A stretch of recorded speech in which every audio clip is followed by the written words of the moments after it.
Okay, so you really want to get into it with what's happening in Kenya. We're talking straight out of the headlines, Hmm. the kind of political drama that make House of Cards look tame. We've got fresh articles stacked high here. Kenyans.co.ke, Tyfolio. We even got capitalfm.co.ke and Business Daily in the mix. A real deep dive this time.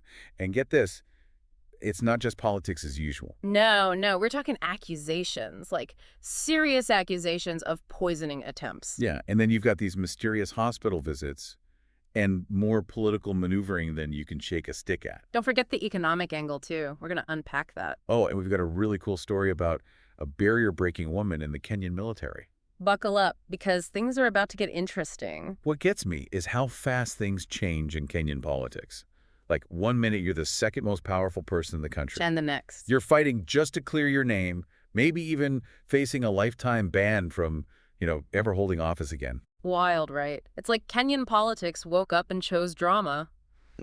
Today's episode is brought to you by the number 3 and the letter W, because seriously, what even? The real takeaway here, though, is how interconnected everything is.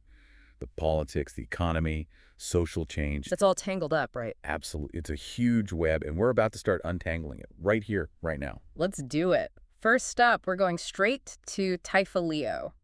Apparently, President Ruto decided to switch up his style for Mashujaa Day this year. Seems like it. He's known for the Conda suits, but this Mashujaa Day in Kwale County, he went for a full-on formal suit. So, I guess even presidents need a style refresh now and then. But it wasn't just about the clothes, was it? Not even close. The article highlighted how his speech really focused on these development projects. The healthcare plan, that whole push for affordable housing. Right, those big initiatives. Which are, by the way, at the core of his whole bottom-up economic model. That's what he calls it anyway. The whole empowering everyday Kenyans thing. Exactly. So that choice of attire, some people are reading into it like it's a whole symbolic gesture, showing he's serious, a more formal approach for this big day. Interesting. Speaking of Mashujaa Day, someone broke protocol when it came to, announcing President Ruto at the event itself. Yeah, that's not something you see every day.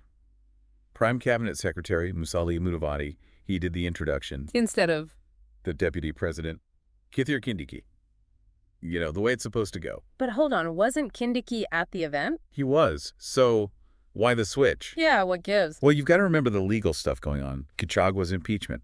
Kindiki being appointed. And Kindiki's not officially sworn in yet. Exactly. Total legal limbo. So Mudavadi, as Prime Cabinet Secretary, he was the next best, most appropriate person to do the intro. Makes sense. So just to be clear, Kindiki's appointment's on hold because of these court cases. Gachagua, he's fighting his removal tooth and nail. Talk about a power struggle, right? For real. And to add to it all, Tyfolio also mentioned Kindiki, how he was the one who welcomed President Ruto when he arrived in Kwale. They even had a whole exchange, apparently. So even though Kindiki's not officially the deputy president yet, it seems like he's, stepping into the role anyway. Yeah, like he's already got one foot in the door. Definitely something to watch. And if all that wasn't enough for one day, capitalfm.3.ke dropped a bombshell. Oh, yeah, the alleged poisoning. Twice. Gachagua claims there were 2 attempts to poison him. And not just by anyone. He's pointing fingers at the National Intelligence Service, the NIS.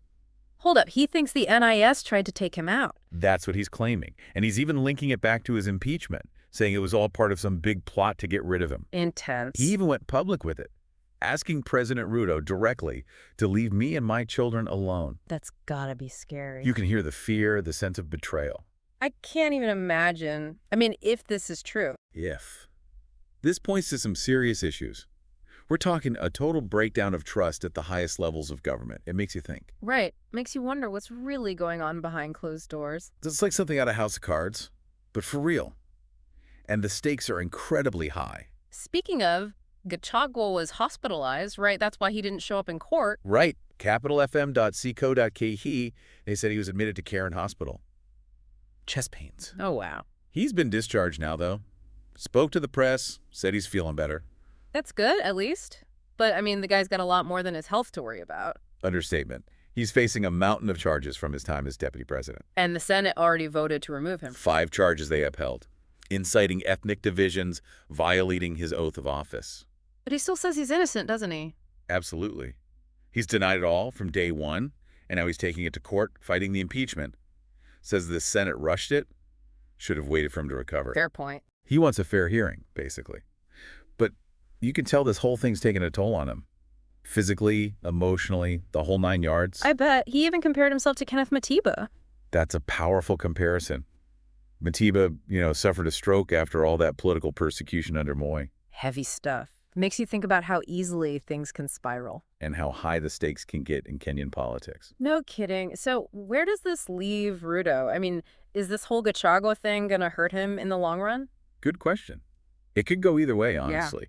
Yeah. If Gachagua wins in court, if people think Ruto didn't have his back, it could make him look weak. Right. But if he handles it well, if people see him as taking the moral high ground, he could come out stronger. It's a real turning point for him, that's for sure. Wow.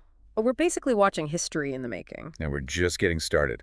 We haven't even touched Kalonzo Musyoka, the fuel crisis, or that incredible story about the woman making waves in the military. So much to unpack. To our listeners, don't go anywhere. We'll be right back with more from the heart of Kenya. We were just talking about Kalonzo Musyoka and how this whole thing with Gachagua could actually benefit him.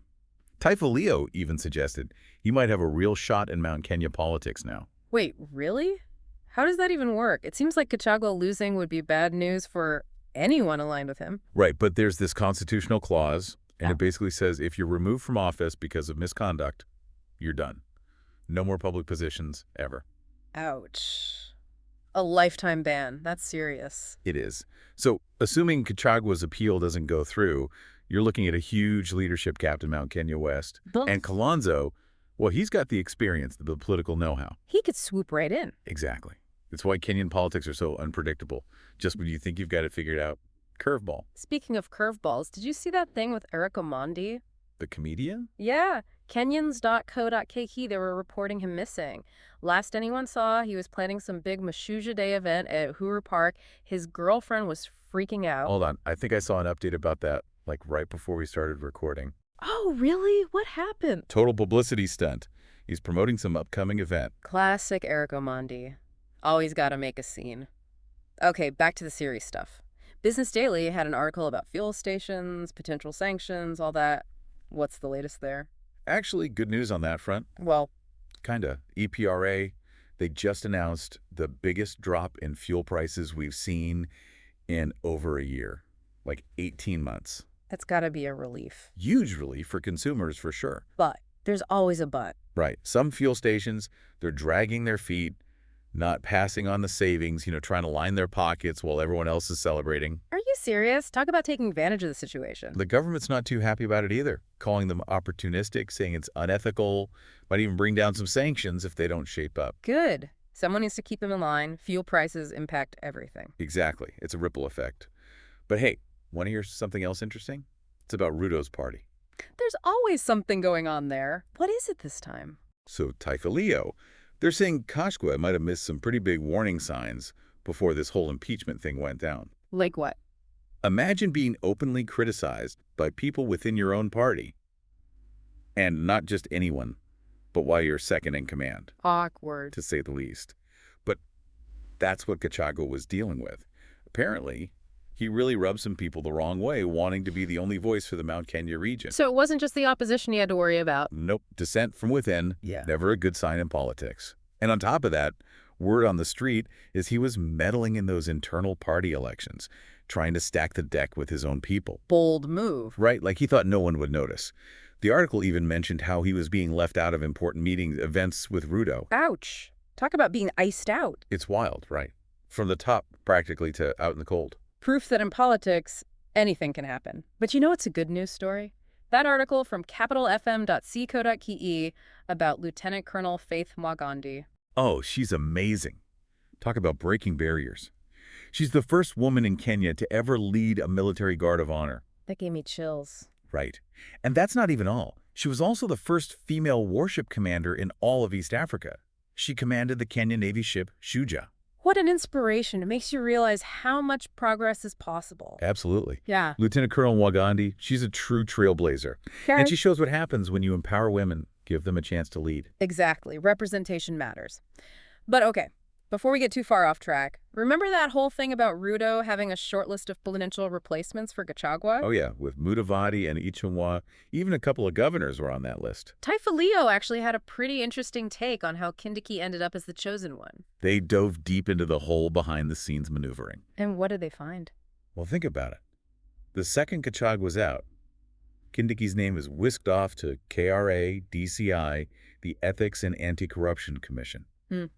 All those agencies, like lightning fast. But they didn't waste any time. Exactly. It's like Ruto and his team were ready for this. Yeah. Had a backup plan all set to go. Wow, so strategic. Right. They were playing 3D chess while everyone else was still trying to figure out checkers. But, this is just one part of a much bigger story. We've barely scratched the surface. You're telling me. There are always more layers, more angles to consider. That's what makes these deep dives so interesting, right? It's not just about the headlines, it's about understanding the how and the why. It's true. Kenyan politics, you gotta stay on your toes. But you know who's been surprisingly quiet through all of this? Raila Odinga. Since announcing his bid for that African Union position, it's been radio silence. You'd think he's checked out, but Leo suggests he might have a hand in all of this, at least indirectly. Wait, you're saying Raila might be involved in the Gachagua situation? Remember how those ODM members were front and center during the Senate hearings? Building the case against Gachagua, I mean? Oh, yeah. Those high-profile lawyers, they definitely made their presence known, but I figured they were, just doing their jobs, not necessarily taking orders from Raila himself. Right, but that's where it gets interesting. Some analysts are saying their involvement, especially being so vocal about it, it points to Raila giving a quiet nod of approval. So even though he's publicly focused on this African Union thing, he's still pulling strings behind the scenes. It's possible. And you can't ignore the fact that he and Ruto seem to be on the same page about Gachagua. It makes you wonder about their whole alliance. How long can that last? What happens next? Good point. It's like they called a truce, but they're both just waiting for the right moment to make their move. Speaking of tough situations, did we talk about those Kenyan fishermen? The ones detained in Madagascar? Oh, man, yeah. Talk about a reminder that while we're all wrapped up in political drama, there are real people dealing with real consequences. Absolutely. Being accused of illegal fishing is one thing, but then being thrown in a foreign prison in those conditions. And they said their families back home were sending them money just to eat. It's heartbreaking. It's a testament to them, though, how strong they are. 4 months. They were stuck there for 4 months. I'm just glad they're home safe. Hopefully they can get back on their feet, start to rebuild their lives. I hope so, too. Stories like that really make you think we got to look out for each other, no matter what's going on back home, no matter where we are in the world. Couldn't agree more. Well, I think that about wraps it up for this deep dive. We covered a lot of ground. We went from high-stakes political showdowns to stories of everyday Kenyans facing incredible challenges.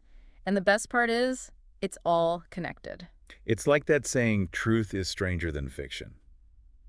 Because honestly, sometimes the things we uncover in these deep dives are wilder than anything we could make up. That's for sure. And to our listeners, thank you for joining us on this journey. We hope you learned something new today, maybe even challenge some of your own assumptions about what's happening in Kenya. Keep those questions coming and never stop digging for the truth. That's what we'll keep doing, at least until next time. Until then, stay curious, friends.